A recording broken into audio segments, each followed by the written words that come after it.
Hello, I'm Fire Commissioner Lloyd Ayers, and I'd like to say welcome to Freedom from Fire. Here at Freedom from Fire, we bring very important community figures your way so that we can explain to you all types of safety tips and some of the things that they do getting involved with the Philadelphia Fire Department. We look forward to this so that you can stay free from fire. One of the things that we like to talk about is first, making sure that you stay safe within your own environment. And the best way to do that is to sit on our seat of safety. We have a four-legged stool that we like people to think about when we talk about fire safety and home safety. First, the first leg of that stool is, of course, having smoke alarms, one on every level, making sure that you test them weekly and making sure that the batteries are operating properly. And you must know that in Philadelphia, the new law is to have 10-year lithium battery-powered smoke alarms in your home, unless you have hardwired smoke alarms. You want to make sure that all of the family knows exactly what to do when they hear those smoke alarms going off. And that brings us to the second leg of the stool, which is the home escape plan. Everyone must sit down, understand how to escape from each and every room of the home. Two ways out is preferable, and what to do if you wake up, hear that alarm, and there's smoke in the house, how to shut that door, make sure that you get low, feel to see if the door is hot. If it's hot, make sure that you go to that second escape route, which may be a window. And if you can't get out of the house through the window, crawling out on a roof or something like that, one of the things that you want to do is open that window and scream. Let your neighbors know that there's a fire in your home. If you can open that door, you can get out. Make sure that you scream loudly. Let everybody know there's a fire. Take care of all of those folks who need your assistance, whether they're the elderly or the young, and also the pets. The next thing you have to do is you get into the prevention. We talk about community risk reduction in the city of Philadelphia now, and that means community risk reduction by taking that home safety checklist, Once you take that checklist and you go down all of those items, about 6 different categories with about 30 different items that you want to check yes or no. Some of those things are projects that you have to save for and then get into, like electrical outlets that have to be placed in the dining room or in the kitchen or in the area where you used to have, and I like to say used to have, get it out of your home. Don't have extension cords that are in your house for a long period of time. They are temporary, so use extension cords only temporarily. And after you do that home fire safety checklist, the next thing that you have to do is take the pledge. And you'll hear about that a little bit later in the second segment when we have one of our very important leaders in the community talk to you about the fire safety pledge. Well, right now, I'd like to talk to you and bring to you my guest. He is Special Operations Chief Craig Murphy. And he's one of our very important people in our department. He takes care of all of our special operations in the Philadelphia Fire Department, and he's going to talk a little bit about what that means. So welcome to the show. Thank you, Commissioner. All right, now tell our viewing audience just a little bit about your role with SOC, what it means, and also explain the relationship between search and rescue and the Philadelphia Fire Department. Yes, sir. My role as Special Operations Chief for the Philadelphia Fire Department is to be the representative of Pennsylvania Task Force 1, which is the Federal Urban Search and Rescue Team. And I'm your representative on that task force. Also, anything technical rescue. We have 3 technical rescue companies in the city of Philadelphia and 1 Marine unit, and those units fall under Special Operations Command. Okay, the squad companies or the technical rescue companies? Yes, sir. That's Squad 72 and Squad 47? Yes, sir. Okay, and the heavy rescue is Rescue 1, of Heavy course. Rescue 1, yes, sir. Yeah, now how long have you been doing this? I was assigned to Heavy Rescue 1 in 1997. 1997. Yes, sir. Okay, that's great. Now how long have you been the Special Operations Chief? I got promoted to Special Operations Chief in November of 2012. Okay, so when we stop and we think about heavy rescue and all of these special talents and skills that you have, name a few so our audience understand what that really means. Absolutely. There are 6 different disciplines of technical rescue. Okay. The first is swift water rescue, in case we have urban flooding, which we really dealt with in Hurricane Irene, if you recall. Absolutely, yes. High angle rescue, if somebody gets caught on the side of scaffolding on a building, we use ropes and people train to make rescues via a high angle. Trench collapse. Okay. If you're doing any work in your yard and you dig below a certain area, there's safety precautions you should take. If those precautions fail, that's what we do. We rescue from trench collapse. Auto and machinery rescue. So if you have car accidents, industrial accidents, and industrial accidents, absolutely. And the last being structural collapse. Okay. And that's probably our biggest commitment to the federal system is our structural collapse capability. Yes, I can remember many collapses that I've watched you and your team in action here in the city of Philadelphia, where we've actually had collapses. Yes. Okay. Now, I would like for you to explain about what you've done and what the response is with the Urban Search and Rescue Team to some of our nation's biggest disasters. I mean, I know that you went to 9/11, I remember. Yes. And also Hurricane Irene, Floyd. Yeah, Katrina. Yeah, so talk about that. Well, the federal team consists of 80 members. There's 28 federal task forces. Okay. And we're strategically placed throughout the nation. Pennsylvania is one of 4 in the Northeast region. And basically what we responded to, as you said, we responded to Hurricanes Katrina 1 and 2 in New Orleans theater, and then also in Mississippi, in Gulfport, Mississippi. Yes. On the incident support team, I responded to the flooding in North Dakota when the Red River crested. I think it was 14 feet over its banks. So we did still moving water rescue up there. We responded to Hurricane Ike. It seems like lately we've responded to more natural disasters, thank goodness, than more man-made disasters. Right, because you're trained to respond to all disasters. Yes, Yeah. yes. Okay, now 9/11, yeah, we remember, you know, Yes. we stop and every year we talk about the tragedy and how horrible it was. But you were there. Yes. Yeah, you were there. For 11 days. 11 days. Yes. And went on the original day. Yes, you we were in New team York in. that night. Yes. Yeah. Yep. Yeah, Certain things you just never forget. Right. And that day, we'll never forget. Working side by side with some of the members of FDNY, being involved in the federal USAR system, some of their Special Operations Command individuals were killed in the collapse that we had a working relationship with. I was friends with some of those guys. Yes. So,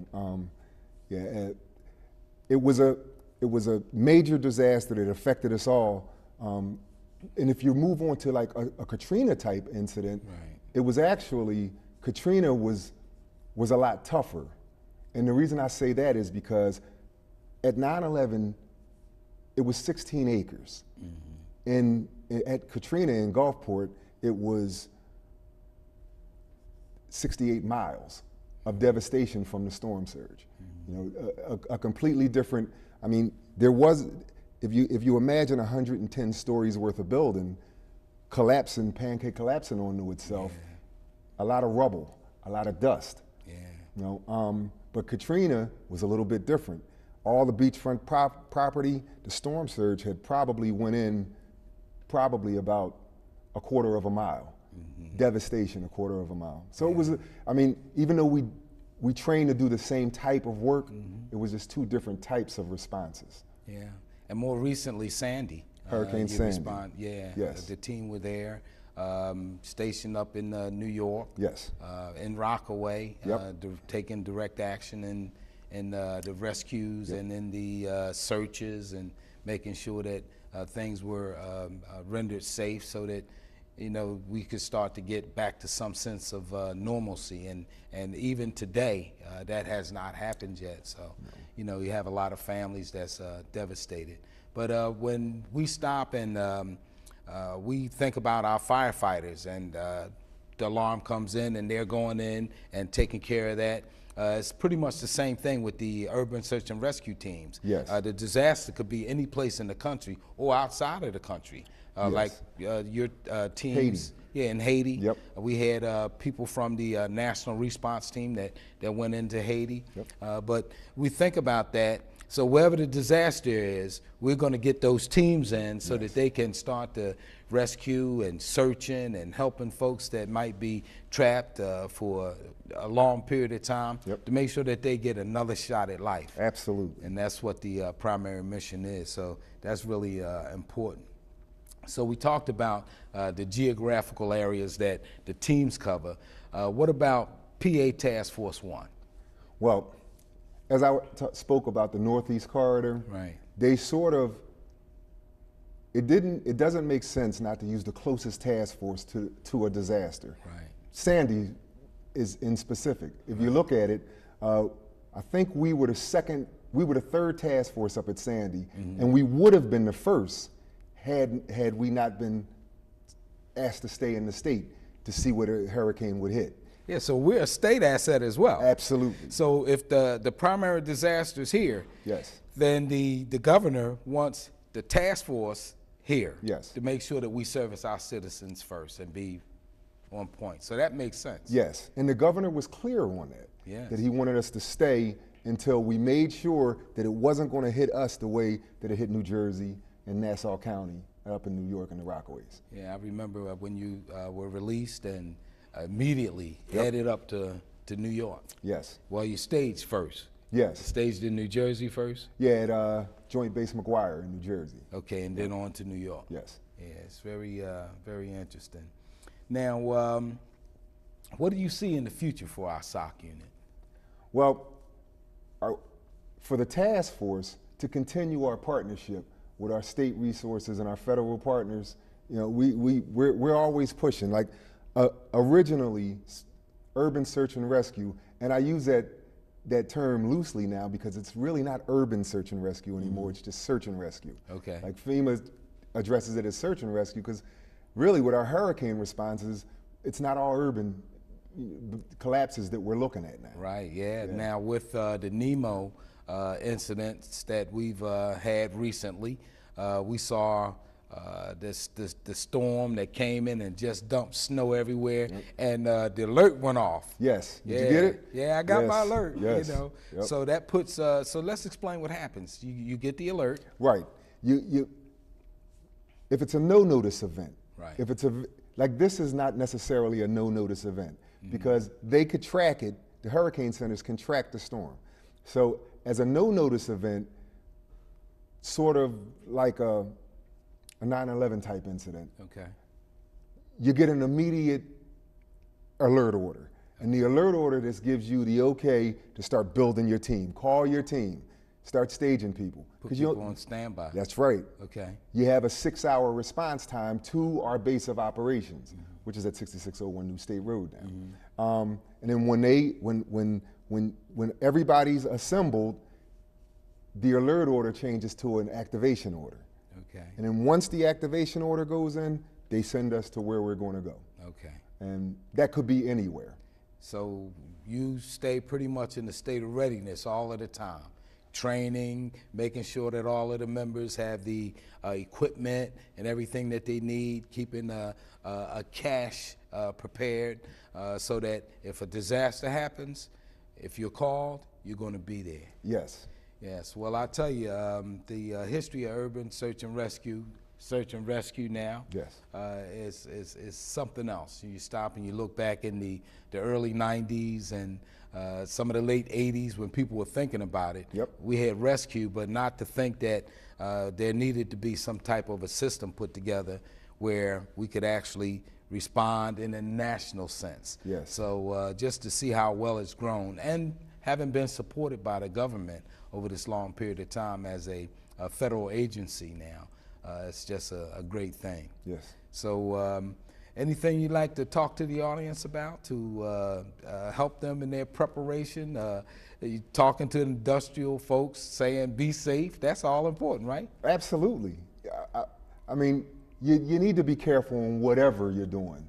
But I think there's one thing I have to touch on about our Hurricane Sandy response. Okay. And I think you can recall that we switched from an effort of search and rescue to a humanitarian effort. Absolutely. Do you remember that? And that was great. That was the first time that was ever done in the federal system.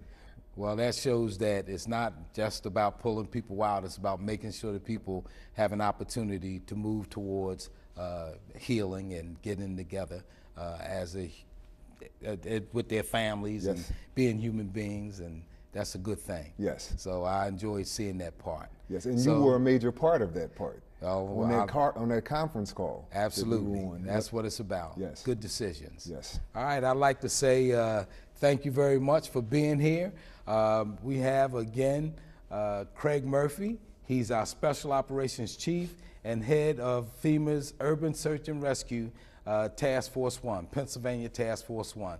Thank you so much for being here. And when we return, I have a very special fire safety representative to introduce to you. So come on back.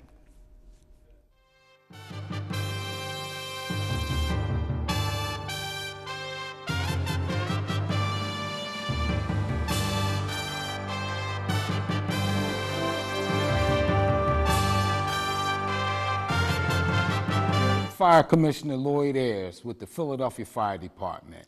And I'm joined by Mr. Cal Rudman, philanthropist and president of the Cal and Lucille Rudman Foundation.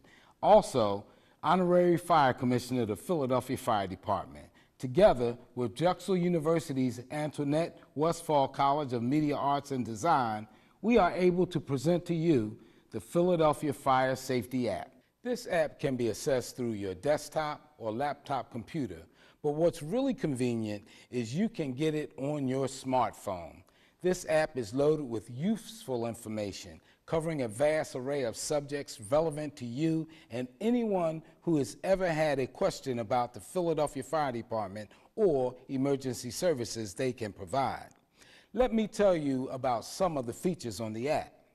There's a fire safety checklist, a list of over 25 questions that help you check to see if your home or apartment is safe.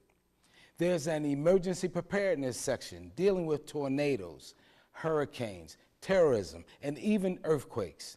There's a dorm safety section. This gives you general information about safe dorm living and what you should be thinking about should the fire alarm sound. There's a section about the emergency services that the fire department provides, along with EMS and CPR tips, and a very handy hospital locator. The Red Cross entry can give you immediate, on-the-spot, step-by-step treatments for common first aid emergencies. And don't think our information app doesn't consider every member of the family. There's even an entry for and about your pets. Today, I'm just giving you a snippet of what you will find with our new fire safety app. What I really enjoy telling you is it's all free. Cal, you've been pretty patient. What would you like to tell our friends? Hey, fire safety app, stay alive with that. That's right, Cal. To get the new fire safety app, go to freedomfromfire.com/FSapp. Again, that's freedomfromfire.com/FSapp. And oh yeah, did I tell you it's free? Well, I heard that.